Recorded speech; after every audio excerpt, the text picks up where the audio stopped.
High, আমি ঈশানী, আমি primary teacher. আজকে ক্লাস 3 এর ইভিএস চ্যাপ্টার 11 এর ফ্রম হেয়ার টু দেয়ার থেকে টপিক দ্য ট্রেন এবং একটি গেট বানাই আমি ফার্স্টে। বোর্ডের টিকিট আঁকে এবং সবাই সম্পূর্ণভাবে এঁকেছে।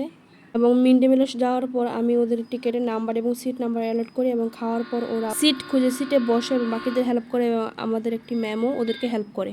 এরপর তাদের কো প্যাসেঞ্জারকে ওরা পেয়েছে এবং আমি চেক করছিলাম যে ওরা ওদের ঠিকঠাকভাবে সিটে গিয়ে বসেছে কিনা এবং সবাই একদম পারফেক্টলি যার যার সিটে গিয়ে বসেছে।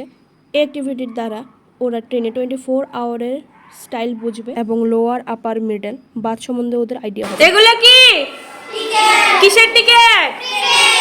সবাই যার যার কোচ পেয়েছো? সিট পেয়েছো? কত নাম্বার বল? 01 LB। হ্যাঁ, এলবি মানে কি? Lower berth. আচ্ছা, এলবি মানে লোয়ার বাথ, এমবি যেগুলোতে আছে এগুলো হচ্ছে মিডল বাথ, আর ইউবি যেখানে আছে এগুলো হচ্ছে আপার বাথ। ওটাকে রিয়েলিস্টিক করার জন্য আমি ট্রেনের সাউন্ড এড করি, টিকিট কালেক্টর বানাই এবং ওকে টিকিট চেক করার জন্য পাঠাই। ওরা ভালোভাবে টিকিটও চেক করছিল এবং যারা ফাঁকিবাজি করে টিকিট আঁকেনি যখন আঁকাচ্ছিল ওদেরকে অ্যাজ এ ফাইন ভর্তি হয়েছিল এবং ও সম্পূর্ণ ব্যাপারটা খুব ভালোভাবে